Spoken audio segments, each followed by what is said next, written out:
So this is our second talk this morning. So it's a pleasure to introduce. Shh.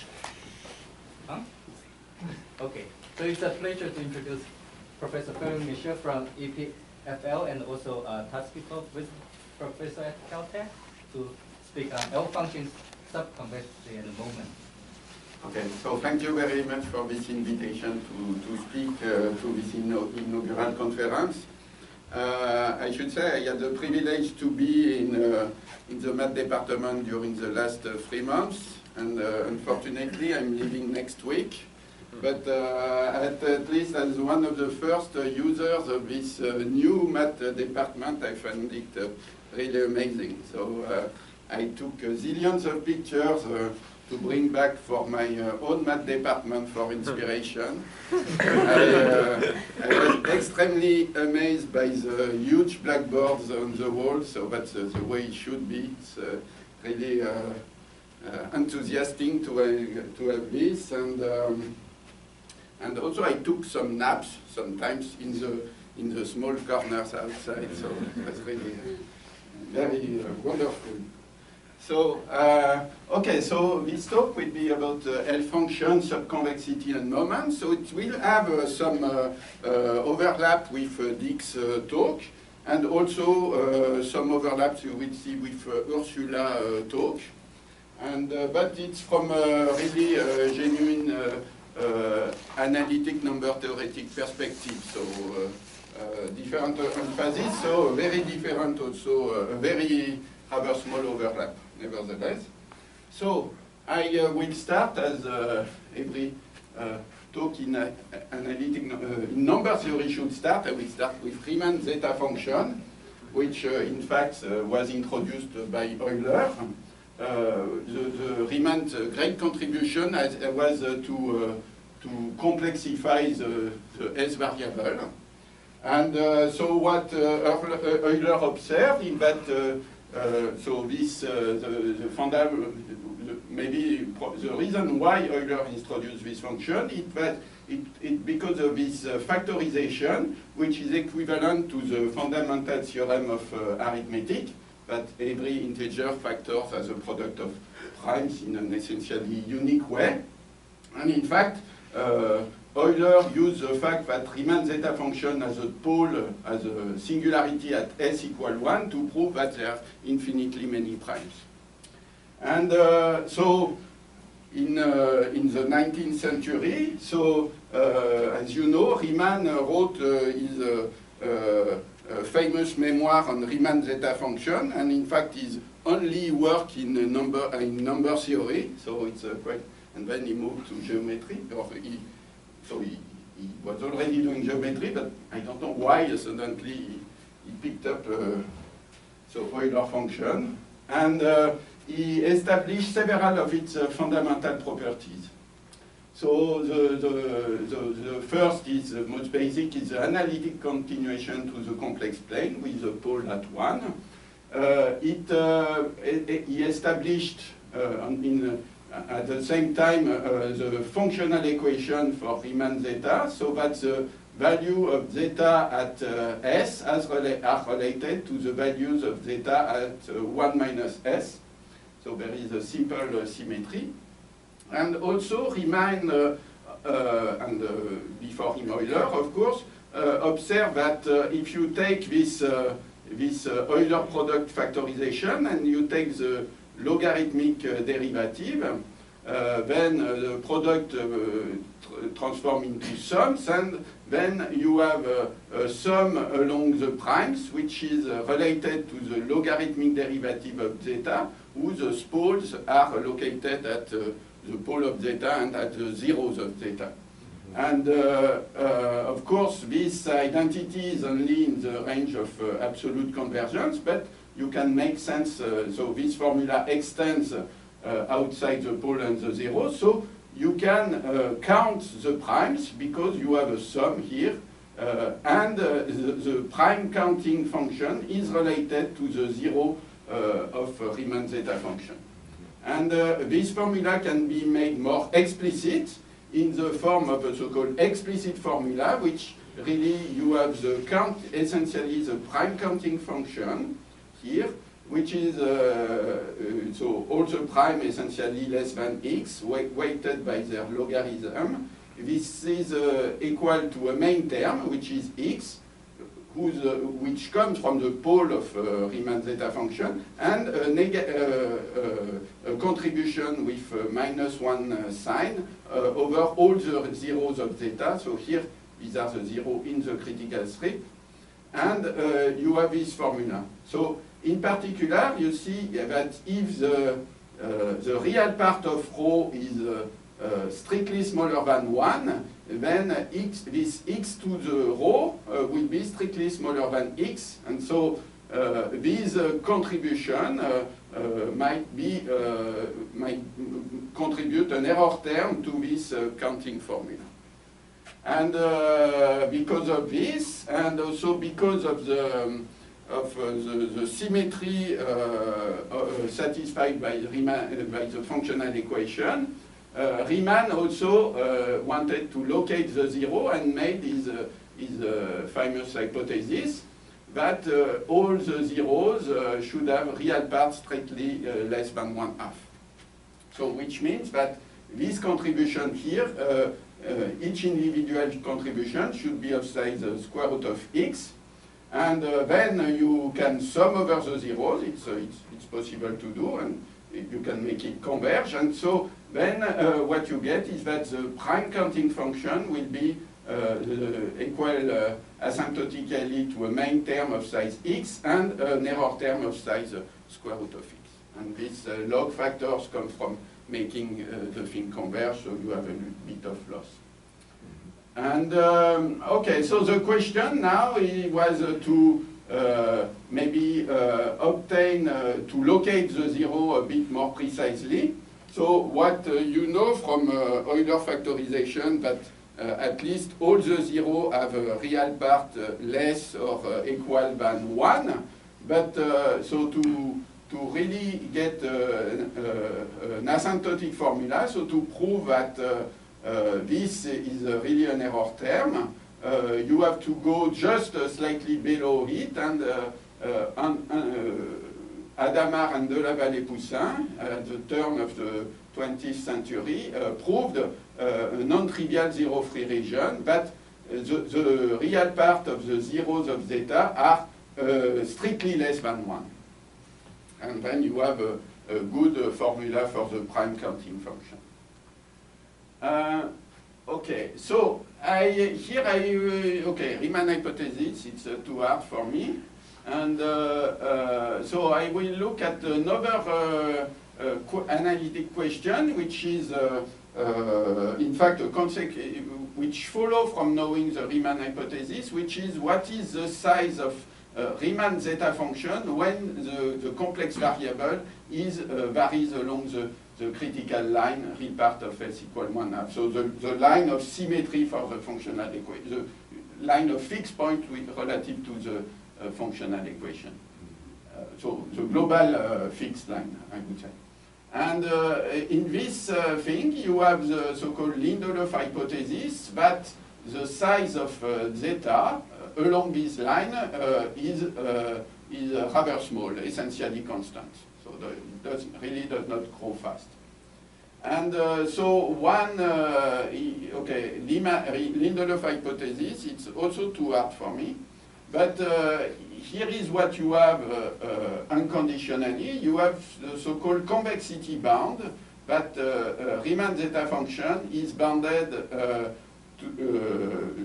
it's bounded by t, so the imaginary part of S, to the power 1/4. Okay, so why is it called convexity bound?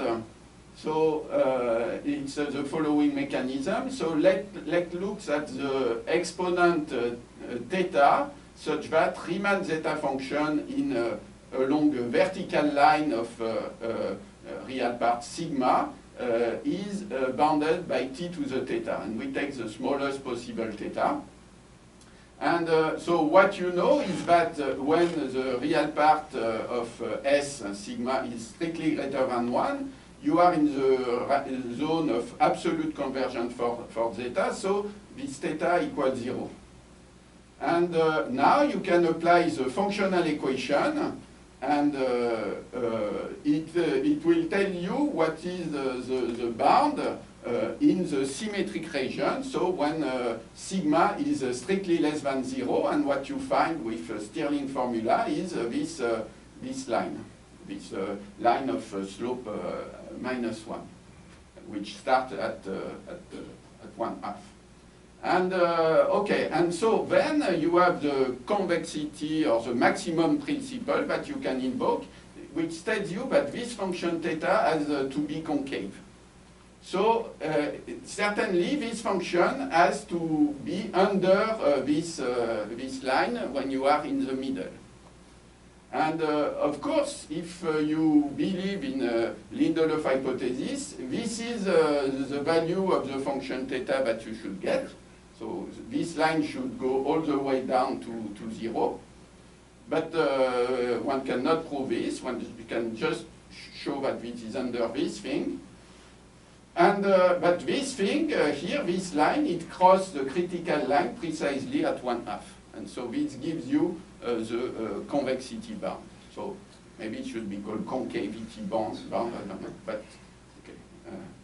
Anyway, so then it raises the following question, because Lindelof is too hard. But can we prove that this function theta is slightly under this concave function?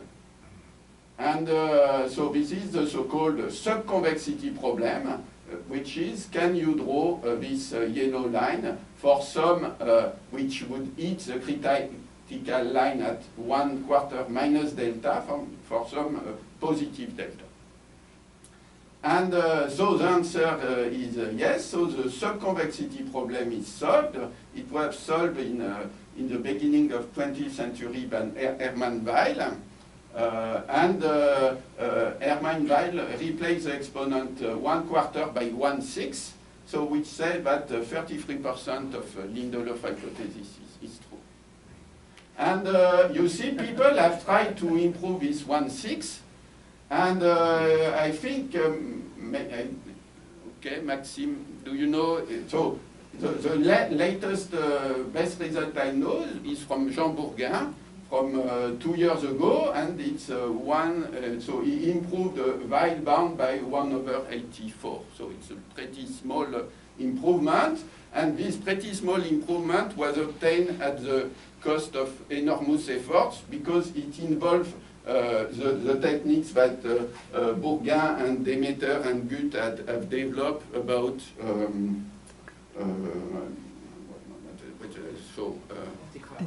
yes, about decoupling. So it's you see, it's a very deep analysis, which is in this very small exponent. But it means that this 1/6 has a real significance, because you have to do enormous thing to go beyond it.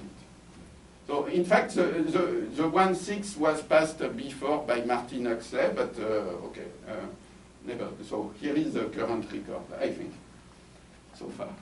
Okay, so this is so far for Riemann zeta function, and as Dick explained, there exist in nature other functions which have similar properties. So these are called L functions, which sometimes occur are Dirichlet series, but more often they come out directly as with their Euler factorization.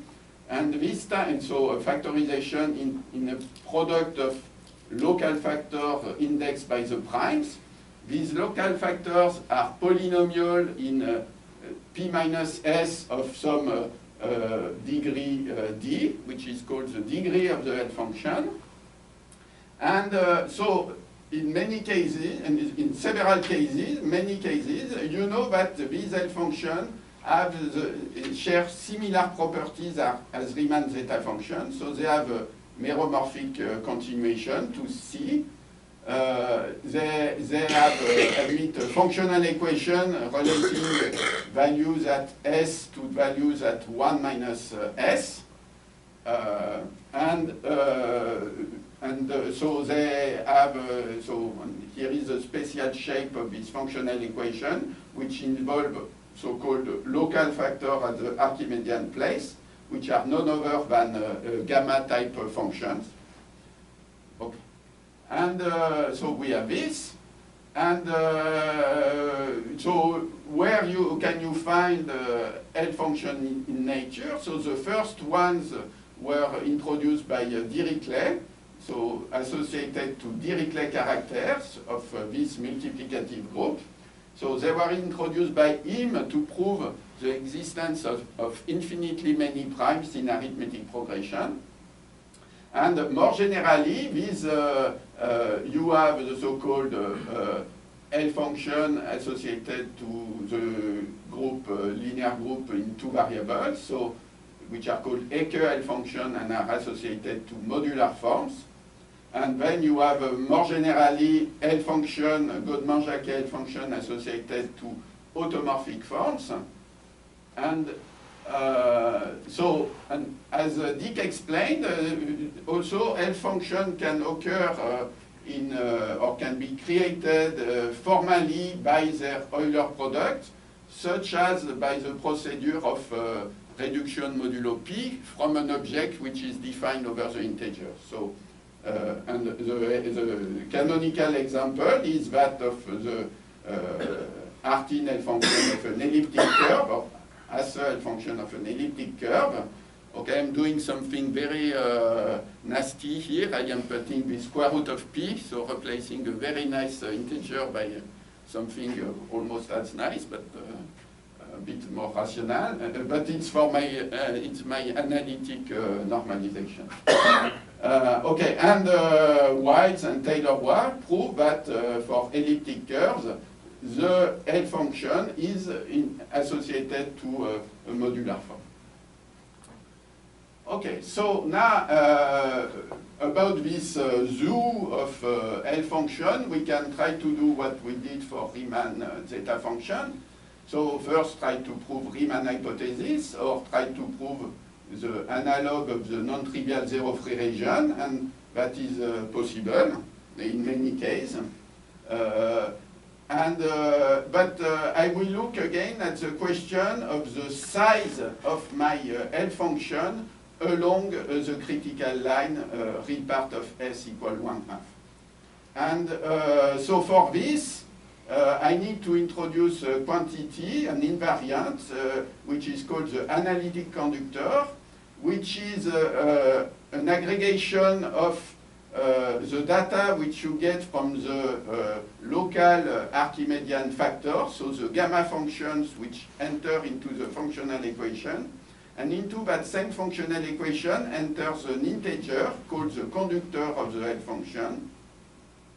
We call you the shape of this functional equation. You have this equal this, and this contains this integer, the conductor, and it contains this product of gamma function with this parameter, which you find back here. Okay, so then you can formulate the generalized Lindelof hypothesis, which is that in terms of this simple analytic conductor function, your L function on the critical line evaluated at S is a very arbitrarily small power of the analytic conductor. So again, something essentially bounded. But you have to take into account the fact that your L function, it's not just a single zeta function, so it has extra parameters which may go to infinity, and you have to take care of this variation. It cannot be a uniform bound. At least it has to depend on the degree, but even it has to depend also on these parameters. I would say because you know that the L function has zeros on the critical line, and it will create some noise. And again, you have, this is very hard, and again, you have the so-called convexity bound, which is that your L function on the critical line is bounded by the conductor to the power 1/4. And there are several proofs for this, and one of these is exactly the one that I sketched. If you think of, again, applying Stirling's formula, it's exactly the same argument. So, again, we face the so-called subconvexity problem, which I called SCP, which is to replace this exponent by some exponent strictly smaller, by some constant which is uniform, so absolute. In fact, this constant may depend on the degree. But I will be happy with this.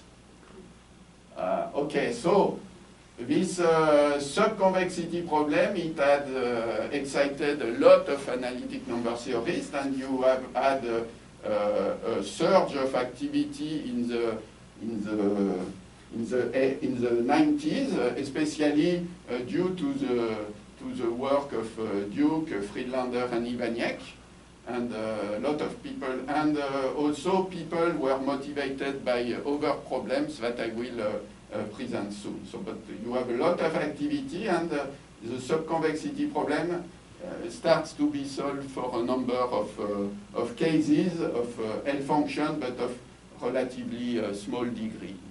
So,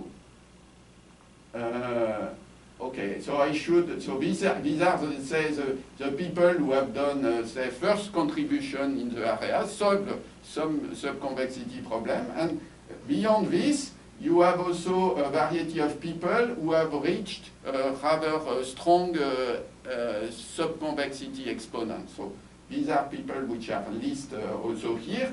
So the reason why I also list these people who are improving an exponent is that in these cases, the source of the improvement brings, it's not just fiddling with the parameters, and so it's really introducing a new techniques which provides a new insight into the problem. So, and I will highlight some example later.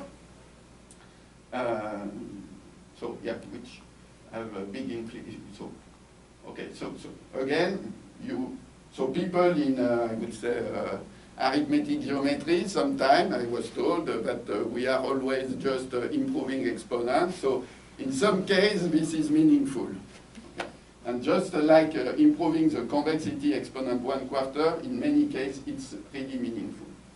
So what is the benefit of beating this 1/4 exponent, besides the fact that this is a natural question, because the convexity argument is so natural and simple that it begs to be improved. So the most natural, the most direct application is to estimate partial sum of the coefficient of your Dirichlet series as when the variable grows. And in particular, you have this sum and you want to compare it, bounds for this sum or evaluation for this sum with so-called trivial bound, which is these coefficients, they are essentially bounded, and so the trivial bound would be essentially that the sum over all the integer less than x of this coefficient is essentially bounded by x. So, and so, okay, if you want to let x go to infinity, independently of pi and t, this is not a very difficult problem. You can easily prove that it's bounded, it admits, you can replace this x with square root of x. So you have really square root cancellation easily. What is important is when your variable x varies together with p or is related to the analytic conductor that I introduced. And in this case, the important range for the variable x is the square root of the conductor. And because what happens is that if you have this sum of length x and you could apply the functional equation for your L function, it will transform this sum into a dual sum times the multiplicative factor, and the range of the dual sum will be the conductor over x.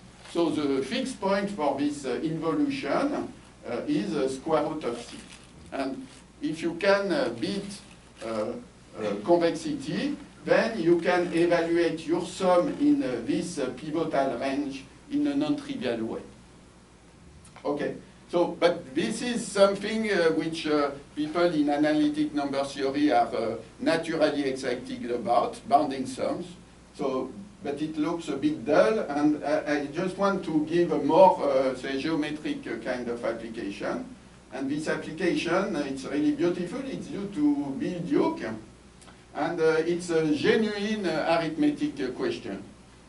So you know by the work of Gauss and Legendre that if you have a positive integer which is congruent to 1 mod 4, then you can always write it as a sum of 3 squares of integers. So it's in fact the full proof was given by Gauss, and in fact Legendre proof used Dirichlet's theorem for prime in arithmetic progression, which was to be proven 15 years later. So it was an anticipated proof, a physician proof. And so not only any such integer can be written as a sum of 3 squares, but in fact you have many representations. The number of such representations is about square root of d. The representation of d, it's about square root of d. And so you have, you see, you have numbers of integral vectors in the free space, which all sit on a sphere of radius square root of d. You have many of them, and you would like to see how these vectors, what are the direction of these vectors. So what you do is you rescale your set of vectors, so you divide by square root of d. So all these sets now belong to the unit sphere, and what happens is that when you let d go to infinity, this set of direction become equidistributed on the sphere. So this is something that equidistribution we have already discussed with Ursula. So it will say that if you take a function on the sphere and you form the Riemann average along these points, then the Riemann average converges to the measure of the function along the sphere, of course for the rotationally invariant measure, probability measure. So here are some pictures for various values of d. So you see it tends to fill the sphere rather evenly. I would like also to bridge with Dick's talk. In fact, he knows already that we have made the bridge. But Duke also obtained similar results when you replace the quadratic form sum of 3 squares by an over ternary quadratic form, in particular the discriminant quadratic form, b squared minus 4ac. So you look at the vectors, integral vectors, whose discriminant are equal to d. So now you have two possibilities. D could be positive or negative. And then now the set of such representation, it's infinite because your form is indefinite, and but it's okay. But still you have the following theorem. Now if you rescale your set of solution by square root of d, then all these rescale points, they all lie on an hyperboloid, so depending on the sign of d, and so which is this hyperboloid with this equation. And what Duke proved is that as d goes to infinity, these points equidistribute on this hyperboloid for the natural, the measure, so for a measure which is invariant under the group of transformation of this quadratic form.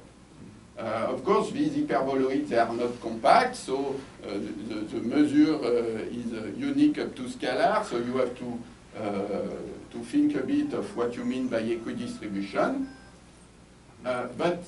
Anyway, here are some pictures. So for negative discriminants, so then your hyperboloids has two real components, depending on the size of the product xy, whether they are same size or different sign.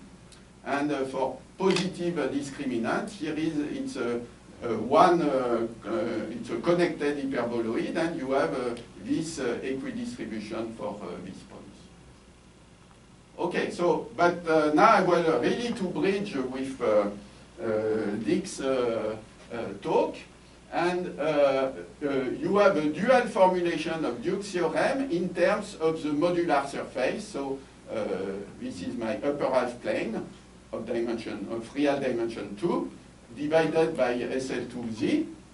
And what you can do is that whenever you have this representation of D by a discriminant, so if the discriminant is negative, what you do is you have the corresponding quadratic polynomial has two roots.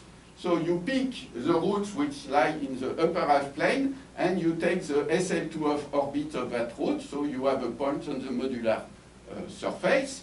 And this point is one of the so-called Egner points that Dick has been discussed. It's the complex, so to speak, the complex coordinate of this Egner point. And if the discriminant is positive, then the roots of your quadratic polynomial, they are both real and conjugate. And instead, what you do is that you have your two roots, so this is the upper half plane, and what you do is that you instead to your two roots, you take the half circle in the upper half plane, whose diametral point has these two roots, and you take the orbit of this half circle on the modular surface. And so what you will get, this orbit will define a closed geodesic of this modular surface. And so it bridges now with what Ursula was explaining, because you have a hyperbolic conjugacy class, and you associate geodesic, which is exactly this one, and the length of these geodesics, it's the regulator of the corresponding quadratic field, real quadratic field. Okay, so you have these geodesics, and what Duke's theorem says is that now the number, as I said, the number of representation is infinite, but if you take the orbits, the SL2Z orbits, it becomes finite. This is due to Gauss. And not only it is finite, but the number of orbits is also of size the square root of the discriminant. And then Duke's theorem says, that I explained with hyperboloid, it translates into the following. As the discriminant goes to infinity, my set of Egner points of discriminant D, or my set of closed geodesic of discriminant D, when D is positive, they equidistribute on the modular surface with respect to the hyperbolic probability measure. So here are some pictures. So with this D, so it's not a very clear equidistribution, but if you know the shape of the profile of the hyperbolic measure, you know that it has more mass at the bottom near the real line and less mass at the top, and this is consistent. And it's surprising that with such a big discriminant, I could only do this. It looks a bit sparse, but okay. My computer does not would take too long to add an extra digit. Anyway, so and if you want, so here I had more luck. If you want to look at the geodesics of this discriminant, so here is what you get, and here you maybe one see better that these geodesics are equidistributed. Okay, so with respect to what Ursula was saying, with respect to Margulis' theorem, so this big theorem of Margulis, which was valid, is a much greater generality than just the modular curve. Margulis has proved the equidistribution of closed geodesics whose length was bounded by, was at most a certain number x going to infinity. Here, Duke's theorem of course, it's specific to the modular curve, but on the other hand, it proves the equidistribution of geodesics of a given length when the length goes to infinity. So it's a smaller generality, but greater precision, because you can isolate a specific length. I think it will be very difficult to do for general groups. Okay. It's okay for any congruence group, but yeah. Okay. Okay, so, okay, good. So, maybe I want now to explain the principle of Dio's theorem, because it allows me to introduce an important feature. So, if you want to prove a Dio's theorem, which is an equidistribution statement, Dio's theorem, it's a statement about a convergence of a sequence of measures towards a limit measure. So then what you want to do is to test your sequence of measures against a test function. And the test function that you take are the modular forms, either on the two-sphere or on the modular curve. And we can assume that these modular forms, they are more than modular forms, they are Eke eigenforms. And then if you have Eke eigenforms and it's not the constant function, then what you need to show is that you have the corresponding Riemann sums associated with this, with testing this measure, and you want to show that this Riemann sum converge to the integral of your modular form against the hyperbolic measure, and this integral is 0. So you have various Riemann sums that you want to show tend to 0. And of course, these Riemann sums, if you try to bound them trivially, they are bounded just essentially by 1, by constant, because you are summing a number of points along a function, and you are dividing by the number of points. So the trivial bound is the constant bound, and you want just to prove something with Go, which decays, so which is better than the trivial bound. And these say, Riemann sum or these Weil sum are called periods, and I will not use this notation for these periods.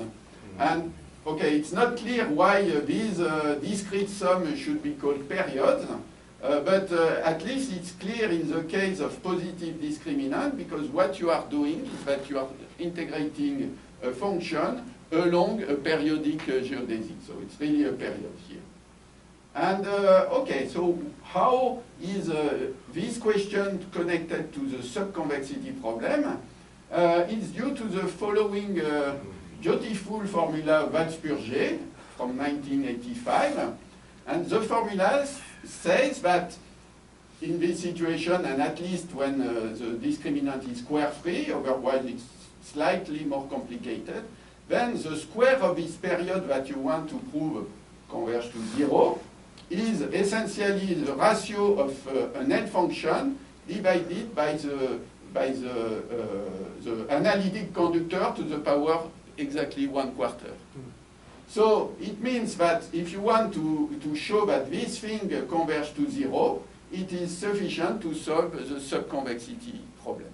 It's exactly or essentially equivalent to solving the subconvexity problem. So it shows you that the subconvexity problem is not merely a dream just for analytic number theorists, but is in fact deeply entrenched into geometry and arithmetic. And okay, so what I want to observe also is that Walsh-Purgé formula, it's a relation between L function and period when the sign of the functional equation of the corresponding L function is +1, and when the sign is -1, the value is 0. But then you are precisely, so when the sign is -1, you are precisely in the case of the formula of Grosz-Zagier that Dick explained. And in fact, these two formulas are really very similar, so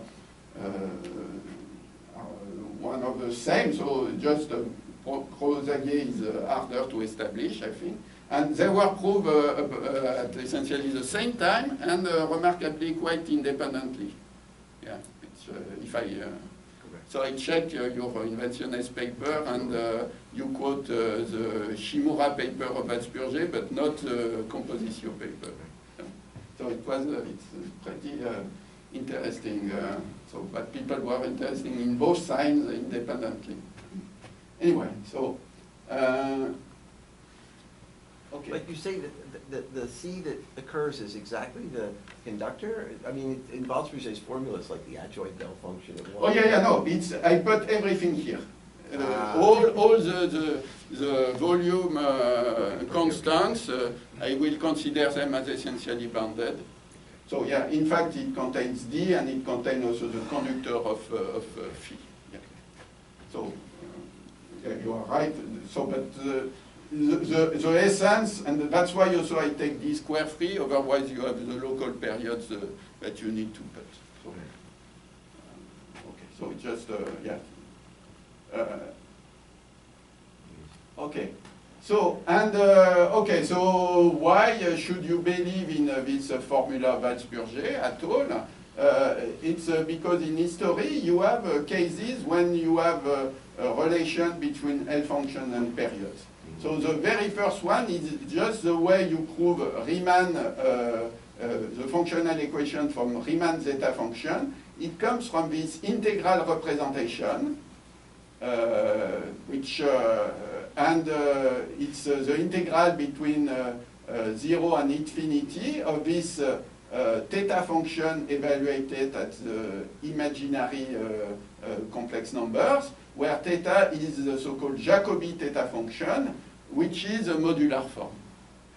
And at least it was, so Riemann proved special cases of modularity, which was just sufficient for the functional equation of Riemann zeta.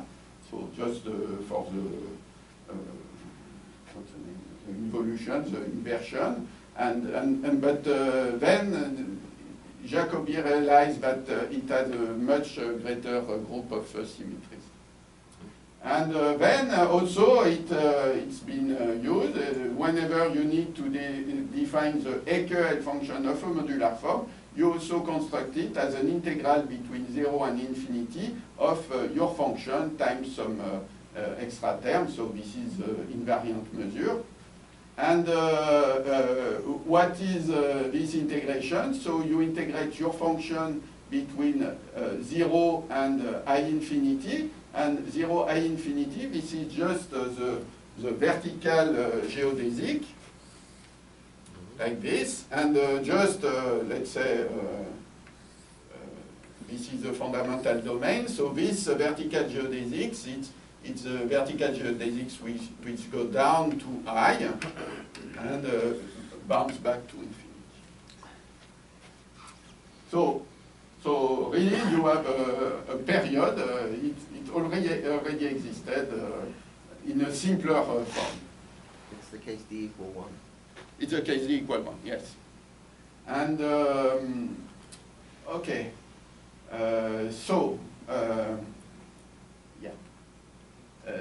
okay, so now maybe I want to explain or give an idea of how one can solve the subconvexity problem. And one of the powerful methods is the method of moments. So what you do, it's not only one. Now there are new techniques that have appeared and which are more reminiscent to what Hermann Weil was doing. So let me speak about moment because it's in my title. So what do you have? You have, suppose you want to bound this special value of your favorite L function. So the first thing is to embed this L function into a family of other L functions which are all of the same type, same degree, and comes from the same object, and which have all the same analytic conductor. So this the one you are interested in. And then you consider the moment, you average your family of L function along this family, and you raise it to some power 2k. And okay, if you believe in the Lindelof hypothesis, this average sum should be bounded by just the maximum of these things, which should be an arbitrarily small power of your analytic conductor. And okay, so this is under Lindelof hypothesis, but you can hope to prove, at least if k is not too big, you can hope to prove this unconditionally because you have the average at your disposal.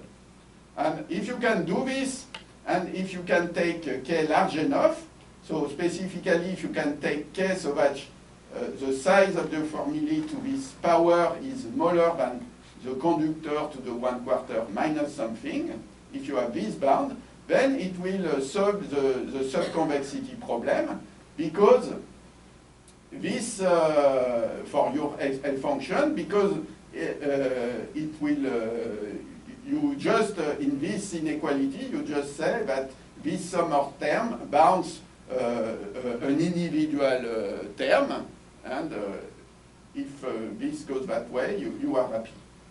So there is a caveat. In many cases, and there is a good reason for this, you are able to prove this average bound only in the range where the size of family is precisely what does not give you anything. So in a sense, you prove the Lindelof hypothesis on average, but it's not sufficient to have a sufficiently good bound to isolate an individual term. And but then on this occasion, there is an extra trick which was invented by Iwaniec, which is called the amplification method, and which uses the fact that, okay, if you face this and you are out of luck, the next thing you could do is, oh, but I can try to compute it with the next moment. But it might be very hard, much harder. And but Iwaniec invented this trick that allows him not to take a fractional moment, but to do something else which allows you to pass a little bit this problem. So, and it uses the fact that your family is made of Eker eigenform. So you use the action of Eker operators or whatever. Okay.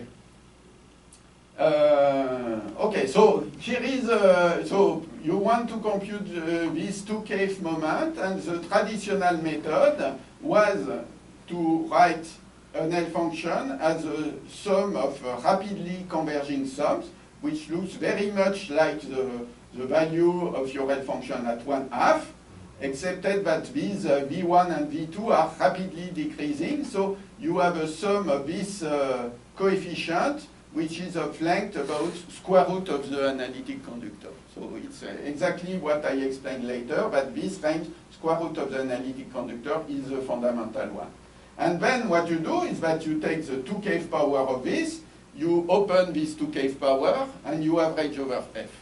And to win, you use some principle from harmonic analysis, because you are in a good family, so you use a version of the trace formula, or so in analytic number theory, it's the Kuznetsov trace formula, which is a form of relative trace formula for the unipotent groups of GL2. And but it's very complex. It may be very complex because you take a high power moment, and so you have a lot of terms to feed in and so on.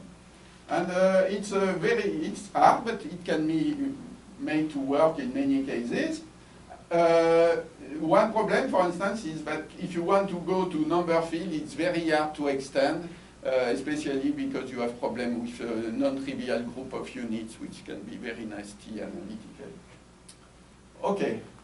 So, but so what Venkatesh did was to introduce a new approach, which is adelic and can be extended to number fields because it's adelic. And this idea, so I guess he actually got this idea by a mix of good knowledge of the adepts, and also he was inspired by idea which occurred earlier in the context of subconvexity, which came from work of Bernstein, Reznikov, and Sarnak. And so the actually SD is amazingly simple. He said, so okay, I'm trying to bound L function, and my application to L function is the convergence of some periods to 0. So why don't I try to prove directly that my periods converge to 0? And this is what he did, in fact. So his step was to write a special value of L function as a period, but now you write it as an adelic period, so that you have all the local places to play with all together, so very visible. And then you can use some tools from harmonic analysis. So the tools are Plancherel formula and things like this, and some tools from local and global representation theory, like decay of matrix coefficients. And in that way, also you have this amplification method with Akshay interpreted using kind of ergodic, theoretic, and dynamical ideas. So, but in the end, it's again decay of matrix coefficients. And okay, so in that way, he obtained the first cases of the shifted convolution problem for GL1 and GL2 L function for general number fields. And it was really was amazing. Remember, when he sent me his preprint, I had still old modem which made noise, so it took 1 hour to download the paper. But okay, then I could, it was much faster in realizing the impact. And so then we worked together and inputted some new ideas into his original framework.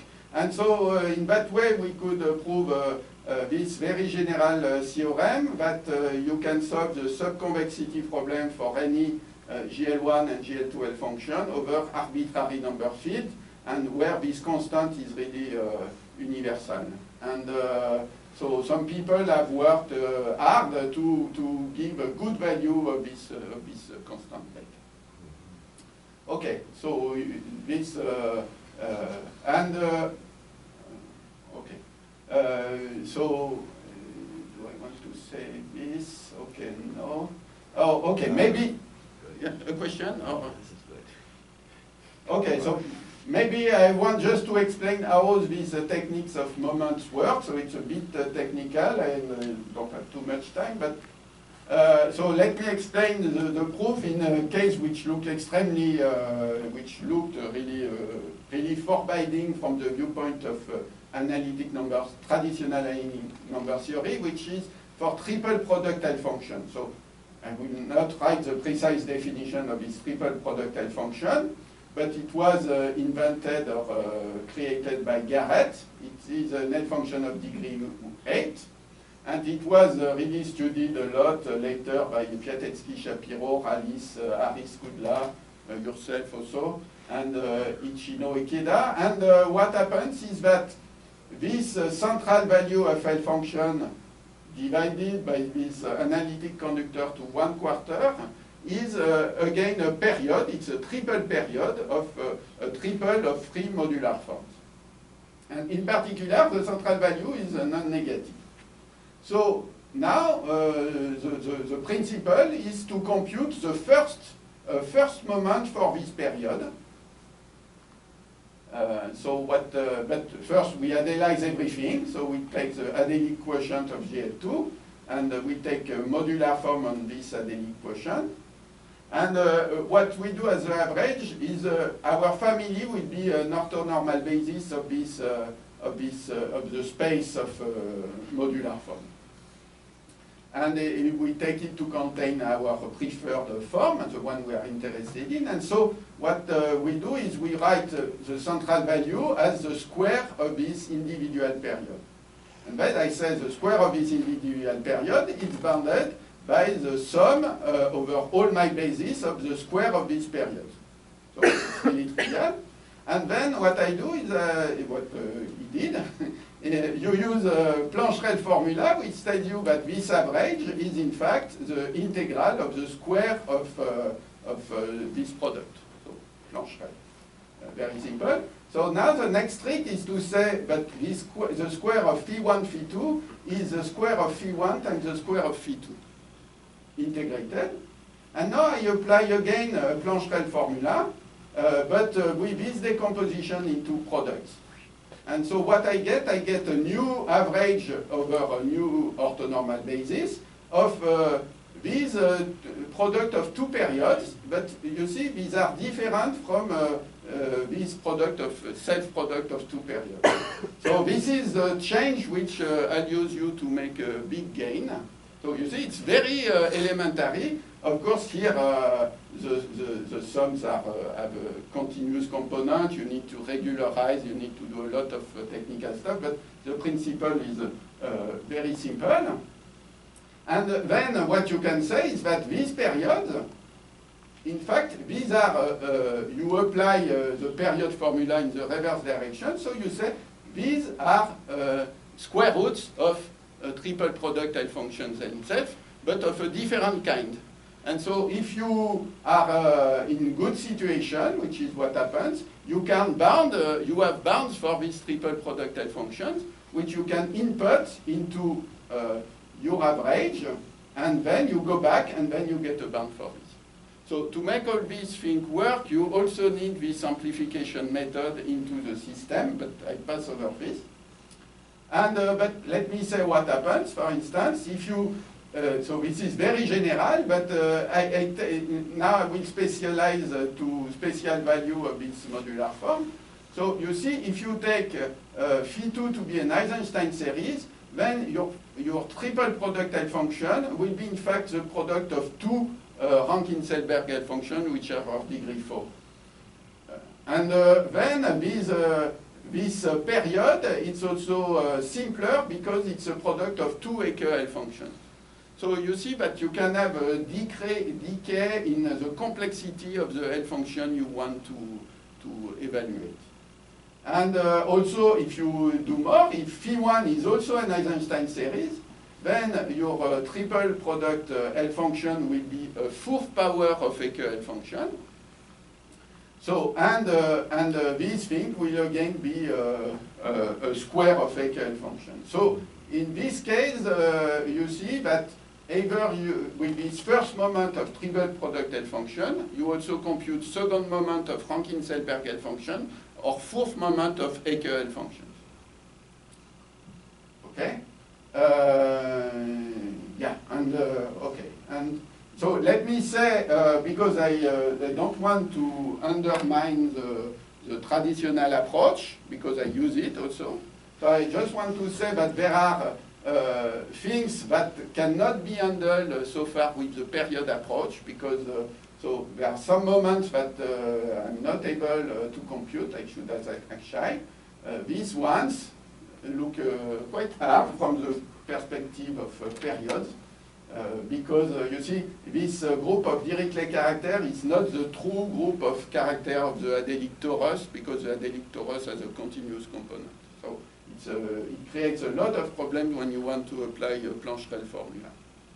And also people working traditionally, they have discovered some new phenomena. So one by Blomer and Kahn is called spectral reciprocity, which in some cases can be explained that what I explained before, but in other cases not yet. So in cases of GL2 times GL3 periods, for instance, it's a very nice work which was discovered, I would say, traditionally. And another example that I want to highlight is a work of Conray Waniek of 15 years ago, where they obtained the Weil type bound for Dirichlet functions. And recently it was, so and used a lot of very nice stuff, like it ends up with Weil 2, so the linear Weil 2. And recently it has been extended by Matt Young and Jan Petro to any Dirichlet character. So Conray Vaniek, it was for quadratic Dirichlet character, and now they can do it for general Dirichlet character, so it's a very big thing. Okay, so just to finish, and if you want to go beyond Weil, then it's extremely nice because what you need to do is to evaluate a certain fourth moment of Dirichlet function, so we know how to do this. But it's twisted by the Mellin transform of a certain exponential sum, so the one for which you needed the linear. And so you need to prove a result of independence between fourth power of Dirichlet functions and a certain exponential sum, so a certain Mellin transform.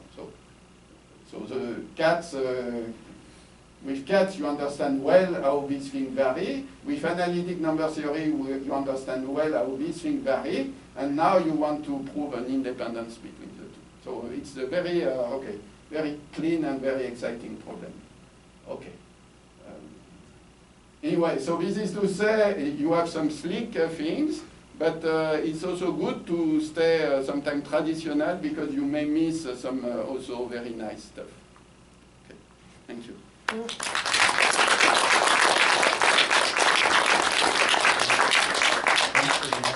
So, any questions, comments?